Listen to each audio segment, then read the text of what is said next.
তুমি যি পৰিৱৰ্তন দুনিয়াত দেখিব বিচৰা সেইটো প্ৰথমে নিজৰ পৰাই আৰম্ভ কৰা। সপোন সেইটো নহয় যি তুমি টোপনিত দেখা, সপোন সেইটো যিয়ে তোমাক টোপনি ৰাখিব নিদিয়ে। উঠা, জাগা আৰু লক্ষ্য নোপোৱালৈকে নৰবা। ই সদায় অসম্ভৱ যেন লাগে যেতিয়ালৈকে সেয়া সম্পূৰ্ণ হৈ নুঠে।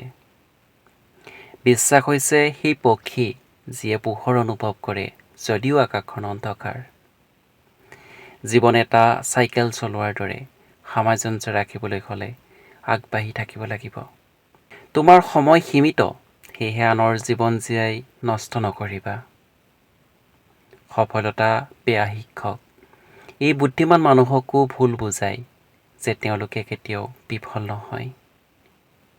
যদি কিবা গুৰুত্বপূৰ্ণ হয় তেন্তে সেয়া সফলতাৰ সম্ভাৱনা কম হ'লেও তুমি চেষ্টা কৰিব লাগে। সহজ জীৱনৰ বাবে প্ৰাৰ্থনা নকৰিবা, শক্তিশালী মানুহ হ'বলৈ প্ৰাৰ্থনা কৰা। সকলো মানুহে ডাঙৰ কাম কৰিব নোৱাৰে, কিন্তু সৰু কামবোৰ অতি ভালপোৰে কৰিব পাৰে।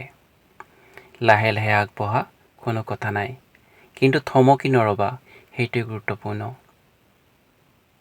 লাহে লাহে আগবঢ়া, কোনো কথা নাই, কিন্তু কেতিয়াও পিছলৈ নাযাবা।